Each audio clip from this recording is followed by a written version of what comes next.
अस्सलाम वालेकुम, मैं हूं ज़ीशान मलिक और आप देख रहे हैं पीएसएल हंगामा। पीएसएल हंगामा अपनी हंगामा खेजी के साथ जारी है और बात करेंगे। मेरे साथ मौजूद है मुख्तसर दायरा तमहीद नहीं बांधता मैं, मेरे साथ सलीम मुश्ताक साहब और सलीम मलिक साहब द लेजेंड्स मौजूद हैं। और सबसे पहले हम बात करेंगे कि कल क्या हुआ जनाब। कल ना सिर्फ हमारी प्रेडिक्शन गलत हुई बल्कि हैरान कर दिया पेशावर ज़ल्मी ने सबको, हमें भी सर जी हैरत हुई। पेशावर ज़ल्मी ने तो 30-70 का तिया पांचा कर दिया। देखिए चांसेस तो थे क्योंकि इनकी अगर टीम देखी जाए इतनी बुरी नहीं है। सही है, ठीक है, स्टार्ट उतना अच्छा नहीं हुआ मगर टीम इनकी इतनी बुरी नहीं है। और कल के मैच में जो आपको ग्लिम्स नजर आए, उन्होंने बताया है कि भाई आप इजी ना ले, ये कर रहे हैं, हमें इजी ना ले। And I think I will give lot of credit to sports staff as well. जब 2-3 आउट होते हैं ना तो डाउट्स आने शुरू हो जाते हैं। डाउट्स आप एक दूसरे पे करते हैं, यार क्या हमारे प्लान्स ठीक थे, क्या हमारे मैसेजेस ठीक थे, क्या हमारी स्ट्रेटजीज ठीक थी, क्या हम एग्जीक्यूट सही कर रहे हैं, हमारे डिसीजन सही चल रहे हैं, क्या लीडरशिप क्वालिटीज कुछ सही चल रही है, top order, middle order, allrounder, ये वो तो बहुत सारे डाउट्स आने शुरू हो जाते हैं। उन्हीं डाउट्स को क्लियर करना होता है आपको थ्रू मीटिंग्स, थ्रू वन-on-one। तो I think we should give credit a lot to इंजी भाई, मुशी भाई एंड ऑल। बाकी किया काम तो लड़कों ने, वो आप आगे फर्दन बात जरूर करते हैं। बोले साहब आपको भी हैरत हुई या ठीक है पेशावर ज़ल्मी ज़ाहिर इतनी भी हमारी टीम नहीं थी? या जो उनकी परफॉर्मेंस थी ना, जो पिछले मैचों में देख रहे थे, उससे तो लग रहा था कि वो इतना अच्छा परफॉर्म नहीं कर रही ना। उनका स्ट्रगल कर रहे थे, बहुत स्ट्रगल कर रहे थे ना, बैटिंग ना बॉलिंग दोनों तरफ स्ट्रगल कर रहे थे। पर मेरा ख्याल है कि क्रिकेट, वो कहते हैं ना क्रिकेट बड़ी फनी गेम है और इसमें T20 इसमें कुछ भी हो सकता है। देखें ना आप, 4 आउट जो है वो अली रजा जो हमारे अंडर 19 का प्लेयर है, उसने इतना फर्क डाल दिया कि 4 आउट होने से टीम एकदम आगे लगी। हालांकि देखें 2 आउट उनके बाबर और साइम अयूब, क्योंकि इन पे दोनों पे मुझे साइम पे बहुत था कि ये अच्छा प्लेयर है, हर मैच में स्कोर कर रहा है, ये एक वाहद प्लेयर था कि ये लेके निकलेगा। मगर हारिस चूंकि पिछले मैच में भी स्कोर करवाया तो वो उसका मेरा ख्याल ये एक अच्छी साइन है कि वो एक आपका प्लेयर उसमें से निकल गया, वो जो आते ही पहले दूसरे ओवर में आउट होता था। तो बहुत सारे एलिमेंट हैं जो नजर आए। जैसे प्रेस करना चाहिए इंजमाम को कि वो इंजी भी काफी परेशान था पिछले 2-3 मैचों से। देखिए जब आप मेंटर होते हैं ना तो आपकी टीम हारी होती है ना, तो चूंकि आपका बहुत बड़ा नाम होता है तो आप उनसे आपकी रिप्यूट जो है ना वो बड़ी स्टेक आप पे होती उनसे ज्यादा आप परेशान होते हो कि यार लोग, आप देखो जैसे कराची हारता रहा ना तो वसीम सबसे ज्यादा मेरा ख्याल परेशान होता होगा, क्योंकि वो उस वक्त प्रेसिडेंट था शायद, और वो ग्राउंड में भी जाता था, जाके बता रहा था। तो एक रेपुटेशन होती है ना जो आपकी स्टेक पे होती है। तो मेरा ख्याल है ये थोड़ा सा रिलीफ मिला होगा इंजी को कि उसकी टीम ने जीती है। बिल्कुल सही। अच्छा, मैं एक प्रेडिक्शन करना चाहूंगा आप लोगों की दोनों की इजाजत से, अगर आप माइंड ना करें तो। बाबर आजम अगले मैच में जनाब करने वाले हैं 3 रन, ये मैं प्रेडिक्ट कर रहा हूं। अब आप पूछेंगे क्यों?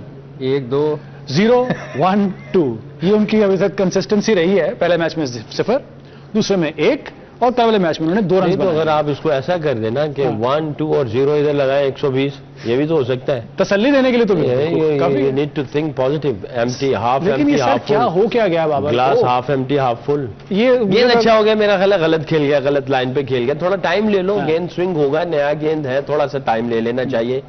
और अगर आप देखें अच्छी जगह से हल्का सा गेंद अंदर आया और वो गेंद जब अंदर आता है आप खेल जाते हैं, बल्ला जल्दी मुड़ जाए या टाइमिंग ठीक ना हो, ये तो सलीम भाई बताएंगे।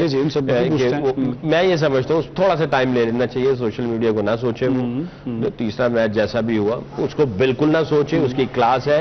आप कह रहे हैं, मैं समझता हूँ अगले मैच में 120 कर देगा ये इंशाल्लाह। 1 2 और 0 इधर लगेगा और वो 120 कर देगा। ये होती पॉजिटिविटी है, क्लास आधा भरा हुआ। सकी का ये है कि ये इसमें एक सबसे अच्छी खूबसूरत बात ये है कि बड़ा पॉजिटिव आदमी है, मुस्बत पहलू निकाल लेता, नेगेटिव नहीं सोचता। मगर ये है कि 120 तो मैं नहीं कहता, क्योंकि वो उसके लिए चांसेस बड़े कम है। अच्छा स्कोर कर सकता है, मगर वो अच्छा प्लेयर है, बैट पैच आता है उस पर अच्छा नहीं टाइम। मगर ये जैसे सकी ने कहा, वैसे सकी वो टाइम लेके खेलता है, इसमें तो कोई शक नहीं कि वो हमेशा टाइम लेता है। मगर ये है कि अच्छी बॉल किसी को भी पड़ सकती है। तो मेरा ख्याल है थोड़ा सा वो चूंकि प्रेशर इतना ज़्यादा, लोग एक्सपेक्ट बहुत ज़्यादा कर रहे हैं, उस पर हर कोई तनकीद करता है टीवी पे बैठ के वैसे भी लोग, और फिर खुद का बहुत प्रेशर होता है जब आप स्कोर नहीं करते ना, बाकियों से ज्यादा अपना आप पे अपना प्रेशर होता है। सकी एज ए बॉलर पता है ना कि अगर आउट ना हो रहे हो ना तो बंदे को होता है यार मैंने क्या हो गया, तो वो उससे निकलने के लिए आपको एक इनिंग चाहिए होती है बड़ी। लेकिन उनकी मैं ये समझता हूँ सलीम भाई, क्योंकि इसको T20 से रेस्ट करवाया है, हमारे यहाँ रेस्ट जो है वो कुछ और चीज होती है, तो वो प्रेशर है। हाँ, रेस्ट सॉर्ट ऑफ ड्रॉप है, क्योंकि आप क्लियर मैसेज नहीं देते हो।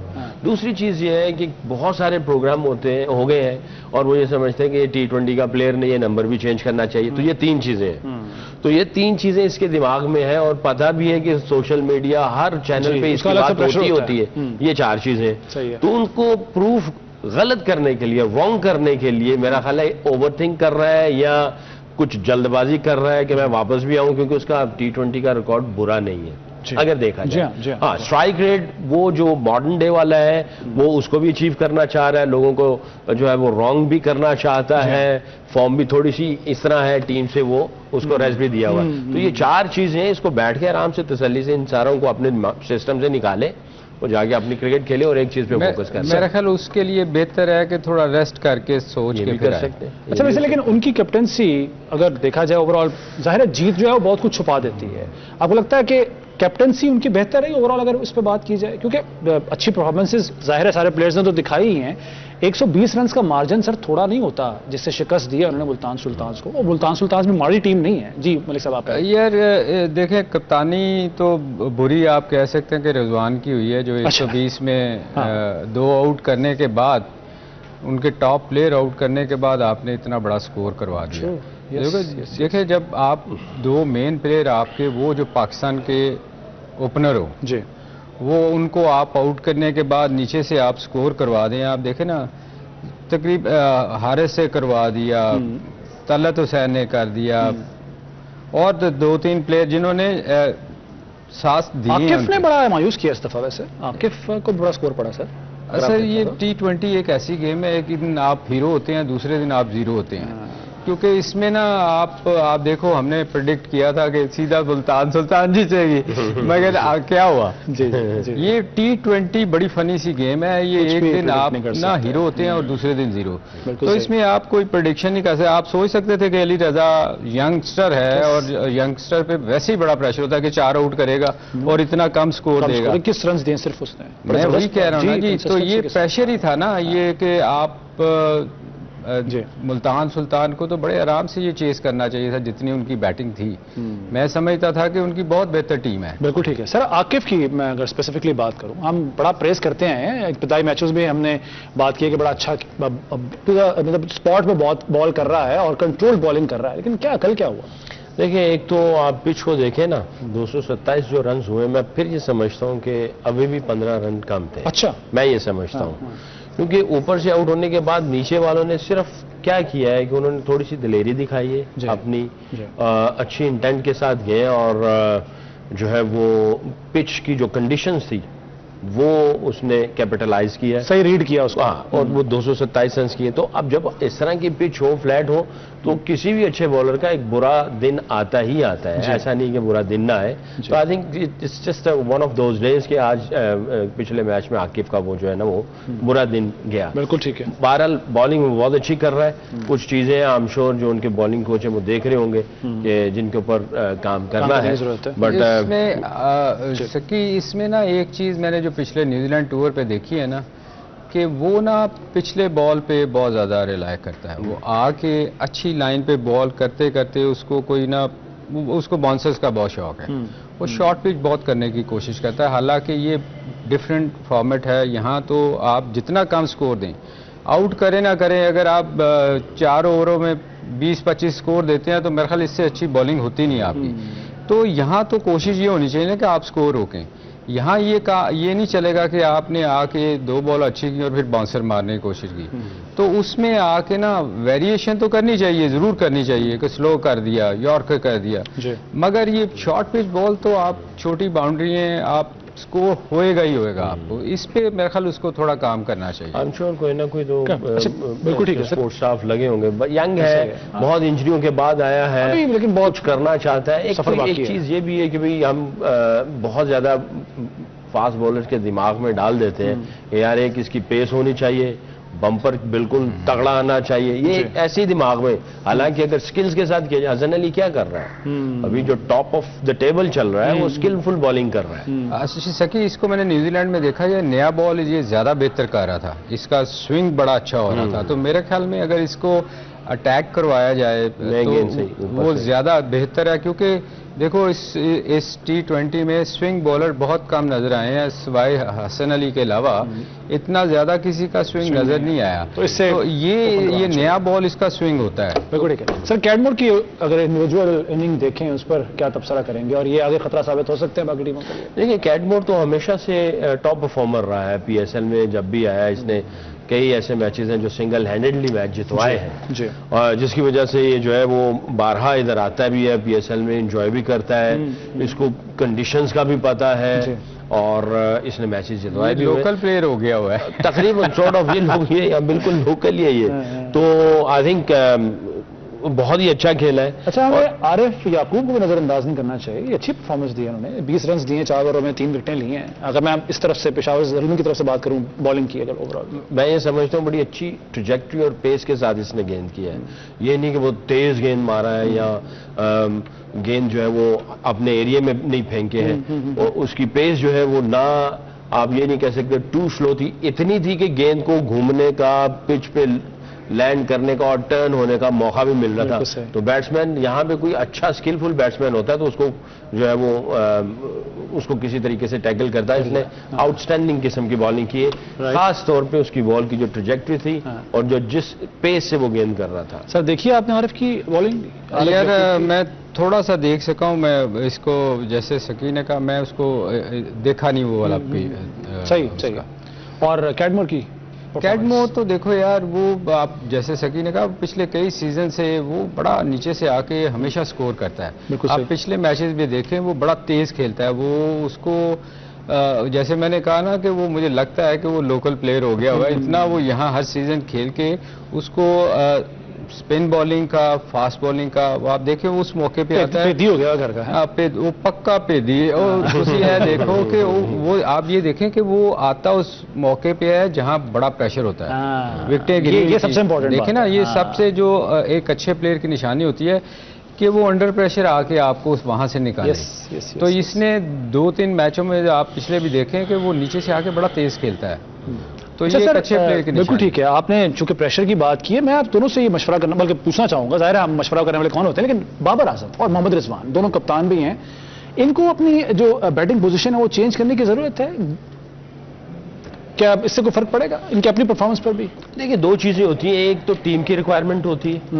पाकिस्तान टीम के एतबार से देखते हैं तो जाहिर है जब हेड कोच आता है, कैप्टन आता है, वो कॉम्बिनेशन बनाता है, स्ट्राइक रेट, दूसरी चीजों को कैलकुलेट करता है, इवैल्यूएट होती हैं, सारी चीजों को देखने के बाद फिर कहते हैं यार कौन सी पोजीशन पे होना चाहिए। That's a different story. Right. अब आप ये फ्रेंचाइज क्रिकेट में हैं तो फ्रेंचाइज क्रिकेट में जिसका जिस जगह पे नंबर है, जाहिर है स्पोर्ट्स स्टाफ ने बैठ के सारा कुछ देखा होगा, कभी हमें स्टार्ट कैसा चाहिए। सही है। कुछ ऐसे होते हैं वो कहते हैं हमें स्टार्ट में जो है वो 6 ओवरों में जनाब जाके तुम लोग जो है ना 5 ओवर करो आगे रख दो।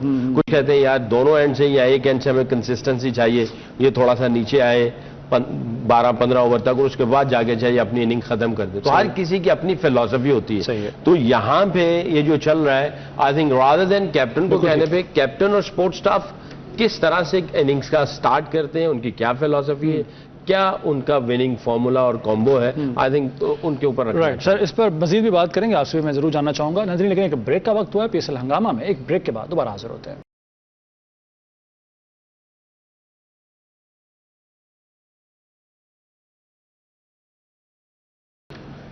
PSL हंगामा में एक बार फिर खुशामदेद कहते हैं। इससे पहले कि हम आगे बढ़ें, कुछ ज़रा व्यवस्था जो है उसका भी जिक्र कर रहे हैं। हम बात कर रहे हैं पेशावर ज़ल्मी और मुल्तान सुल्तान के कल वाले होने वाले मैच की। तो सर अब इस वक्त जो परफॉर्मेंस ओवरऑल अगर हम देखें, जो पॉइंट टेबल है उस पर मुल्तान सुल्तान सबसे नीचे आ चुकी है। 3 मैचेस खेले हैं, तीनों हारे हैं।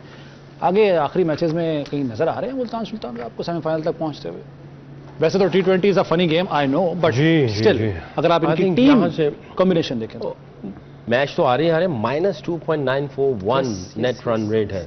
अब उन्होंने सारी चीज़ों को कैलकुलेट करना होगा कि भाई अगर टॉप 4 में जाते हैं तो इस चीज़ों का भी इनको ख्याल करना पड़ेगा। और मेरा ख्याल है कि जहाँ तक एक फॉर्मूला है, आपके 10 पॉइंट हो तो आप क्वालिफाई कर जाते हैं, कुछ इसी तरह का फॉर्मूला है। सही है, हाँ जी। तो यानी अगर ऊपर वाले देखें उनको कितने पॉइंट चाहिए और इनको कितने चाहिए, इनको कम से कम जो 8 मैच रह गए हैं उसमें से इनको 5 मैच जीतने पड़ेंगे, सारे जीतने पड़ेंगे तकरीबन। 2 अगर फिर भी हरते हैं और 5 अच्छे नेट रन रेट से जीतते हैं तो there is some sort of possibility कि ये शायद क्वालिफाई कर जाए। और अगले क्या खेलते हैं आई डोंट नो, टीम तो इनकी अच्छी है और बड़े अज़म इरादे के साथ चल रहे हैं। अच्छा मैच खेला पहला, बट उसका रिजल्ट इनकी फेवर में नहीं आया। ग्लिम्स नजर आ रहे हैं, फाइट नजर अगेन यहाँ पे ऐसी सिचुएशन पे, जैसे मैंने पहले कहा था, ज़ल्मी स्पोर्ट्स स्टाफ कैसे लेके चलता है, क्योंकि जब आपकी चीजें अच्छी नहीं जाती हैं तो बहुत ज्यादा शोको शुभात चलना शुरू हो जाते हैं। आपकी अपनी जो स्ट्रेंथ होती है वो स्ट्रेंथ जो है वो कहीं ना कहीं डाउट्स का शिकार हो जाते हैं। आपके अपने प्लान जो है आप उनको देख रहे हैं, यार क्या आप प्लान्स ठीक नहीं है, या मैसेजेस ठीक नहीं है, या हमारी प्रेपरेशन ट्रेनिंग ठीक नहीं है, क्या चक्कर है। विनिंग फॉर्मूला भी शक का शिकार हो जाता है कि यार ये हमारा नजर अंजाम जो है वो इस तरह देखते हैं स्पोर्ट्स स्टाफ कैसे जोड़ते हैं इनको, आपके ख्याल में। और दूसरा एक और चीज भी ऐड करना चाहूंगा मैं, जो मुल्तान सुल्तान की हम देख रहे हैं कि बॉलिंग जो है वो टू द पॉइंट नहीं हो रही है, रन्स बहुत कंसीड कर रहे हैं वो लोग, जो कंट्रोल्ड जैसे कहना चाहिए अगली टीम को कंट्रोल करना, वो नजर नहीं आ रहा उनके अंदर। ये जब आप देखो ना, उनका पहला मैच जब वो हारे हैं ना, उसके बाद उनका मोराल काफ़ी डाउन हुआ होगा, 230 करके वो हारे हैं। हाँ। उसके बाद देखें वो कम बैक नहीं कर पा रहे, तो ये बड़ी साइकी है कि आप अगर अच्छा स्कोर करने पे हारे हैं ना, तो फिर मुझे लग रहा है ऐसा कि मुल्तान सुल्तान, देखो मेरी बड़ी फेवरेट टीम थी, मैंने पिछले में कहा था कि मेरा तो सीधा ही मुल्तान सुल्तान, पर मुझे लग रहा है कि वो मेंटली बहुत डाउन हो चुके हुए हैं। और जैसे सकी ने कहा कि ऑब्वियसली जो स्टाफ है वो उनकी बड़ी कोशिश कर रहा होगा कि किसी तरह उनको कॉन्फिडेंस वापस आए, पर मेरे ख्याल थोड़ा सा इनको अपनी बैटिंग लाइनअप को थोड़ा सा बेहतर करने की ज़रूरत है। जो बेंच पे इनके लोग बैठे हैं उनमें से इनको ट्राई करने चाहिए। और जैसे आपने अभी सवाल किया था कि दोनों कप्तानों को बैटिंग ऑर्डर चेंज करना चाहिए, वही बात, हाँ जी बिल्कुल, तो देखें ज़रूर करनी चाहिए बैटिंग ऑर्डर चेंज। देखें जब आप अगर आप इंडिविजुअल सोचते हैं ना, फिर आप कभी टीम आपकी नहीं जीतेगी। सही है। अगर आप एज ए कैप्टन सोचते हैं कि यार मेरी जगह यहाँ नहीं बनती और मेरी टीम को जीतना चाहिए, तो आप ज़रूर चेंज करेंगे। अब होता क्या है कि यहाँ मोस्टली जो कप्तान होते हैं ना, यहाँ हैं वो ये सोच रहे हैं कि हमें स्कोर करें, टीम हारती है जीती है मुझे इससे कोई फ़र्क नहीं पड़ता, उसका नुकसान फिर टीम को होता है।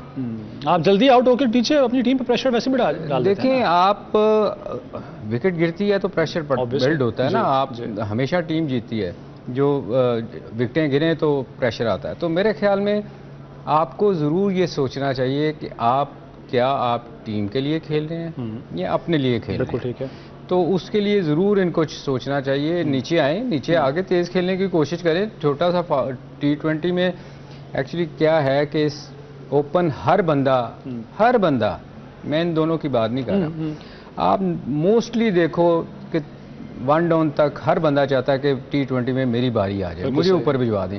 उसकी रीज़न ये है 6 ओवरों में चांसेस बड़े होते हैं ना आपके हिटिंग करने के, या तो फिर आप उसको फ़ायदा उठाओ, फ़ायदा भी नहीं उठाते, टीम को नुकसान होता है, खटन देंगे। मतलब आप देखो ना, आप स्लो खेल के टीम आगे लग जाती है ना, तो बेहतर यही है कि आप अब ये सोचना आपका उनका काम है कि क्या टीम के लिए खेलना है या अपने लिए खेलना। बिल्कुल ठीक है सर जी, चलें क्रिकेट पे तो हमने थोड़ा सा इसके ऊपर प्लीज आराम कर लें। मेरे बड़े हैं, मैं उनकी बड़ी इज्जत करता हूँ। हम इख्तिलाफ किसी बात से आप कर रहे हैं, हम ऑप्शंस दे रहे हैं स्पोर्ट्स स्टाफ को, कैप्टन्स को, जो डिस्कशंस हो रही है। हमारा इख्तिलाफ नहीं है, बट डिफरेंट ओपिनियन जा रही है। हो सकता है उसको वो किस एंगल से देखते हैं, डाइजेस्ट करते हैं, समझ आती है, वो उसके ऊपर इंप्लीमेंट कर लें। मैं ये समझता हूँ कि दोनों एज ए ओपनर जा रहे हैं पिछले 7-8 सालों से। सही है। और दोनों ने बहुत कंसिस्टेंट परफॉर्मेंसेस दी। उसके साथ हुआ ये कि स्ट्राइक रेट का थोड़ा सा एक इशू साथ में जुड़ना शुरू हो गया, लोगों ने कहना शुरू कर दिया। अब स्ट्राइक रेट का जो इशू है डिफरेंट कंडीशंस में जाके वो चेंज हो जाता है। जहां पे पार स्कोर 170 180 है तो इनका स्ट्राइक रेट वो ही चलेगा, तो वो काम अपना कर जाएंगे कंसिस्टेंट परफॉर्मेंस देके। जहां पे स्कोर जाता है 240 220 250 वहां पे स्ट्राइक रेट डिफरेंट है। तो जो 7-8 सालों से परफॉर्मेंस दे रहा है, तो इशू अगर स्ट्राइक रेट है तो इशू को सॉल्व कर लें, सही, रादर देन नंबर को सॉल्व करें। ठीक। अगर जब वो नीचे जाएंगे तो नीचे जाके दो चीजें आएंगी, एक नंबर चेंज होगा, एक स्ट्राइक रेट चेंज होगा, या दो चीजें चेंज करनी है इन्होंने। ठीक। अच्छा, जब आप नीचे जाएंगे तो आपके पास जो है टाइम कम है और एग्जीक्यूशन ज्यादा है, मुकाबला सख्त है। हाँ, तो टाइम कम और मुकाबला सख्त ये वाली। तो यहाँ पे स्पोर्ट्स स्टाफ को भी थोड़ा सा रिलैक्सली बैठना पड़ेगा, क्योंकि यहाँ पे इनका रोल ही चेंज हो जाएगा। बिल्कुल ठीक। उस रोल का प्लान बनाए और उसकी जो है प्लान्स की एग्जीक्यूशन कब होनी है और उसकी प्रैक्टिस कब होनी है, प्रेपरेशन कब होनी, ये एक इनको टाइम कंज्यूमिंग एक उनका जो है ना वो प्लान बनेगा। क्या आया इन दोनों में से स्पोर्ट्स स्टाफ के अंदर इतनी स्किल्स हैं या इनके पास इनफ टाइम है, क्या ये दोनों इस चीज को डाइजेस्ट करेंगे, फिर आगे कहां जाएंगे? तो ये इन चीजों को देखना पड़ेगा रियलिस्टिकली। बिल्कुल ठीक, रियलिस्टिकली बिल्कुल ठीक है। नहीं, ये डाइजेस्ट नहीं कर सकेंगे, इसलिए कि देखें वो तो शायद चाह रहे हों। देखिए कराची में सलमान का और बाबर का इख्तलाफ जो आपने सवाल उस दिन किया, बैटिंग पोजीशन की वजह से क्यों हुआ था? वो भी ये चाह रहे थे कि बिठा के कि यार बैटिंग ऑर्डर थोड़ा नीचे ले आए, तो उसने कहा था मैं नहीं जाऊंगा नीचे। तो ये तो फिर देखो ना कप्तान, इस पे तो वो कहीं भी जाएगा, किसी और टीम में भी जाएगा, तो ये इशू तो है। आप सुन रहे हैं ना कि वो सुनना शुरू हो गए हैं, कोचेस की बात भी सुनना शुरू हो गई। मैं सर इस पे तो हमने बात कर ली है। अगर ये इशू मेरे पास आता ना, मैं एज ए हेड कोच होता तो मैं उसको कहता भी अब 5 मैचेस हैं, ये स्ट्राइक रेट है, ये मैं आपको एक चांस दे रहा हूँ, ये रिक्वायरमेंट है, अगर ये आप फुलफिल नहीं कर रहे तो फिर हम इसका कुछ बिल्कुल। आपके ख्याल में एज ए कैप्टन वो ये सुनता? वो तो मेरा ख्याल इसके ऊपर स्किल्स होनी चाहिए हेड कोच की, अल्लाह से ये बात रखते हैं। बात ही खत्म कर दी उन्होंने, बात ही खत्म कर दी मलिक साहब ने। चले आगे बढ़ते हैं जी। मैं अब कुछ हम गुफ्तगू कर रहे होते हैं नाज़रीन, जब ऑफ द कैमरा भी, तो बहुत सारे ऐसे वाक़यात होते हैं जो कि शेयर कर रहे होते हैं सलीम मलिक साहब भी, सलाम मुश्ताक साहब भी, और बहुत से ऐसे वाक़यात बड़े दिलचस्प होते हैं। मैं चाहूंगा कि कुछ ऐसी यादें, कुछ ऐसी बातें आपके साथ भी शेयर की जाएं। सलीम भाई आपकी तरफ आता हूं मैं पहले। वो ये एक भीगा सा टूर्नामेंट है या कोई एक मैच है, वो मुझे आप बता रहे थे, जो हमें सुना रहे थे वाकया, वो क्या वाकई? मैं आपकी तरफ आऊंगा पहले। आपके जो इस हादसा पेश आ गया ना, इसको हम सही करते हैं जी। माइका जी, मलिक साहब आपके साथ श्रीलंका का नाम जब मैं लेता हूं, इस मुल्क का एक वाकया आप सुनाया करते हैं अक्सर, बताएंगे, शेयर करेंगे हमारे नाज़रीन के साथ। ये लिबर्टी वाला ही है वहाँ श्रीलंका? नहीं वहाँ वाला। अच्छा, लिबर्टी। इतनी लिबर्टी हमें नहीं है यहाँ पर। यार हम लोग ना श्रीलंका में थे। अच्छा। तो वहाँ ना उन दिनों अगर आपको याद हो तो वहाँ टेमल टाइगर का बड़ा हाँ जी, बहुत ज्यादा वाकया ये होता था। हमारे कुछ मैचेस ना वो उसकी वजह से हो भी नहीं पाए थे, कर्फ्यू लगा होता था। अच्छा। और अक्सर हम गोल्फ खेलने चले जाया करते थे, हमने गोल्फ वहीं सीखी थी। अब कोलंबो में मैच हो रहा था और सकी को याद हो गया कि ऊपर से भाग के जाना पड़ता था नीचे। अब हमारा टेस्ट मैच बड़ी मुश्किल से, कोई क्राउड नहीं था, कर्फ्यू के दौरान हम खेलते रहे हैं सकी वो मैच। अच्छा। हम लोग ना, अब कोई क्राउड नहीं था, मैच शुरू हो गया। अब मैंने 2 आउट हुए थे, शायद 1 आउट था या 2 आउट थे। अब मेरी बारी थी आगे ना, तो मैंने पैड करके बैठा हुआ था। तो वो कई दफ़ा होता आपको बाथरूम जाना पड़ जाता है। अच्छा। तो मैं वॉशरूम में, मैंने कहा यार मैं ज़रा किसी को पैड करवा दो। अच्छा। वैस था शायद कैप्टन। अच्छा। तो मैंने कहा किसी को पैड करवा दो यार, कोई पता नहीं होता। मैं अच्छा, अब इमेजिन करें आप कि मैं वॉशरूम में गया हूँ और थोड़ी देर के बाद ना अभी मैं धड़म करके आवाज आई है। अल्लाह। अच्छा, अब आपके जहन में ये था कि शायद यार पता नहीं बम धमाका हो गया। वो छत, अच्छा वहाँ ना छतें देखी है ना, वो उन्होंने वो रखी होती हैं, वो इतनी कोई मजबूत नहीं थी। वो कोई बंदा ऊपर चढ़ा हुआ था, वो छत समेत मेरे ऊपर। अल्लाह। सीरियसली? हाँ सीरियसली। अच्छा वो ना, वो जब गिरा ना मट्टी शट, अच्छा वो जो मुहावरा था आसमान सर पे। हाँ, वो नहीं थी छतें कि वो आपको बहुत नुकसान होता, मट्टी टाइप की थी। तो वो फॉल सीलिंग थी। हाँ, वो नीचे गिरा ना तो वो इधर गिरा। और सारा मट्टी, अब आप इमेजिन करो कि मेरे पे मट्टी, वो मुझे पूछ रहा है तुम पहले पहले पहले पहले खुद को संभाला या लिबास संभाला? नहीं, पहले तो मैं डर गया ना, पहले तो मैंने कहा बम फट गया। जब मट्टी मैंने उसकी तरफ देखा तो वो मुझे पूछ रहा है आई ओके, मैं उसको कह रहा हूँ तुम ठीक हो। खैर बाहर में आया ना, तो बाहर जब आया ना तो टीम ने देखा कि इसको क्या हुआ है। मट्टी एंड लगे मैं खोते टोक गया यार, मट्टी पैड कपड़े सारे, मतलब ये वो अजीब, हाँ ये यादगार था। वो सब हंस रहे हैं मुझे देखे, क्यों है? मैं कि यार भाई वो खोते ढोंदे में तो मैंने भी लाता उन्होंने ना। सही है, सही है बात है कि यार बड़ा ये हुआ है, वो दिलचस्प है। और ये रूफ ब्रेकिंग का जो वाकया आपने सुना, इससे मुझे ब्रेक याद आ गई है, तो एक ब्रेक ले लेते हैं, ब्रेक के बाद दोबारा PSL हंगामा में हाजिर होते हैं।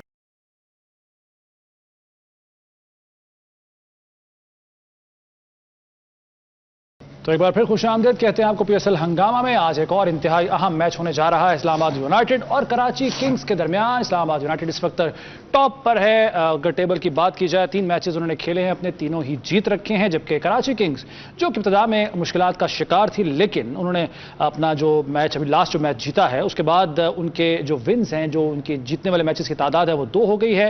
एक मैच वो अभी तक हार चुके हैं और तीसरे नंबर पर इस वक्त वो मौजूद हैं टेबल पर, और अच्छा एक मुकाबला तवक्को की जा रही है कि इनके दरमियान होगा। अगर हेड टू हेड बात की जाए तो टोटल 22 मैच आपस में खेल चुके हैं, जिसमें से इस्लामाबाद यूनाइटेड का पलड़ा भारी है। 16 मैच इस्लामाबाद यूनाइटेड अब तक जीत चुकी है और कराची किंग्स ने जीते हैं 6 मैचेस। सकलान भाई, आज का मैच बड़ा इंपॉर्टेंट मैच, इस्लामाबाद यूनाइटेड के लिए उतना इंपॉर्टेंट शायद ना हो, लेकिन जाहिर है एक विनिंग स्ट्रीक जो होती है आप उसे बरकरार रखना चाहते हैं, लेकिन कराची किंग्स के लिए बड़ा ही कांटे का मुकाबला इसलिए हो सकता है कि उनके ऊपर प्रेशर अब बढ़ चुका है, और खासतौर पर पिछली जीत के बाद ज्यादा प्रेशर इसलिए आ गया हो कि मेंटेन रखना है अपनी विनिंग स्ट्रीक को। जाहिर है एक्सपेक्टेशंस को जो है वो बढ़ा रहे हैं उनकी कि भी हम लोग ऊपर जाएं, और no doubt about it, no पिछले मैच बहुत अच्छे खेले भी और मैं ये समझता हूं कि इनका कॉन्फिडेंस जो है ना काफ़ी स्काई हाई है। अगर आप इनको देखें तो इनके जो परफॉर्मर्स हैं, जेम्स विंस बड़ा अच्छा परफॉर्म कर रहा है और खुशदिल शाह बहुत अच्छा बैट बॉल के साथ कर रहा है। नबी ने पिछले मैच में परफॉर्मेंस दी है। हसन अली बहुत ही आउटस्टैंडिंग किस्म की परफॉर्मेंस दे रहा है। हमजा मीर ने गेंद के साथ पहले 2 ओवर जो करता है ज़रूर कुछ ना कुछ वो करता ही करता है।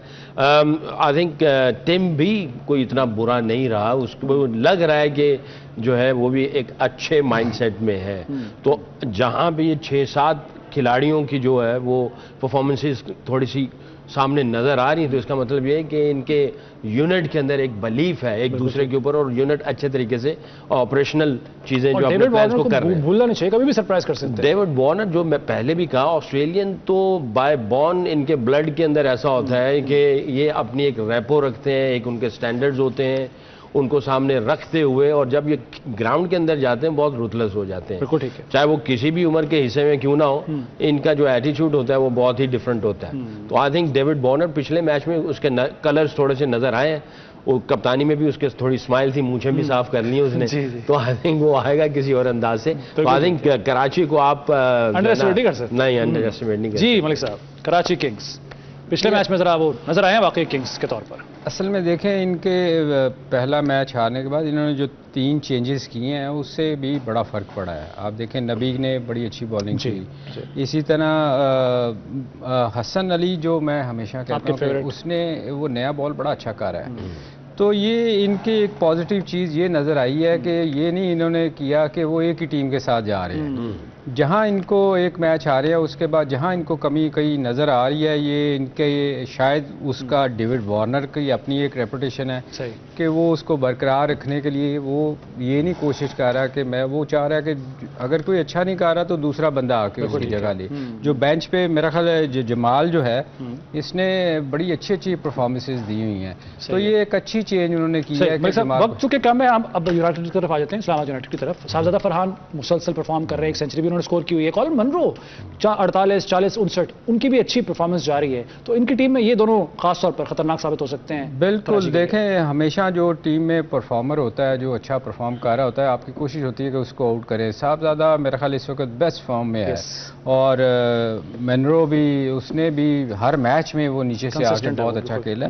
तो इनकी कोशिश तो यही होगी कि ये 2 आउट अगर जल्दी होते हैं तो तब कहीं जाके, मगर इनकी बैटिंग लाइनअप बहुत नीचे तक है इस्लामाबाद की, इनकी ये एक नसीम शाह तक जाती है जी। आप देखें ना, इनकी बहुत नीचे तक अमाद वसीम तक जाती है। तो इनको बैटिंग इसलिए ये जाके अटैक करने की कोशिश करते हैं। आप देखें फरहानजादा पहले इस तरह नहीं खेलता था, वो पहले बॉल से आके अटैक करता है जी। अगर तो उसमें से वो निकल गया तो पावर प्ले का यही तो एडवांटेज है। तो उनको एडवांटेज बहुत है बैटिंग का कि वो अगर कोई टीम अच्छा स्कोर भी करती है तो ये चेज कर सकते हैं। जी, क्या पूछना चाह रहे हैं? मैं अब ये पूछूं कि टाइम कम है, 30-70 60-40 क्या देते हैं? 55-45 किसके लिए 55? 55 इस्लामाबाद यूनाइटेड और 45 कराची किंग। बहुत ही आउटस्टैंडिंग किस्म का इनका यूनिट है। ऑपरेट कर रहा है शादाब खान पिछले साल से अभी तक, वो उसी चीजों को उसी तरह लेके जा रहा है। ठीक है, एग्रेसिव। ना सिर्फ कराची किंग्स की परफॉर्मेंस बदली है बल्कि परसेंटेज भी बदली है। सर मुख्तसरन जी यार, मुझे इस्लामाबाद बेसिकली पसंद है। ये मैं 40-50 ये तो फिर कोई बात ना हुई ना। चले अपने दिमाग को देखते हैं जी, कल पता चल जाएगा कौन जो है वो जीतता है, कौन हारता है। बहरहाल वक्त खत्म हो गया है। सलीम मलिक साहब, सकलाम मुश्ताक साहब और शान मलिक को इजाजत दीजिए। अल्लाह हाफिज।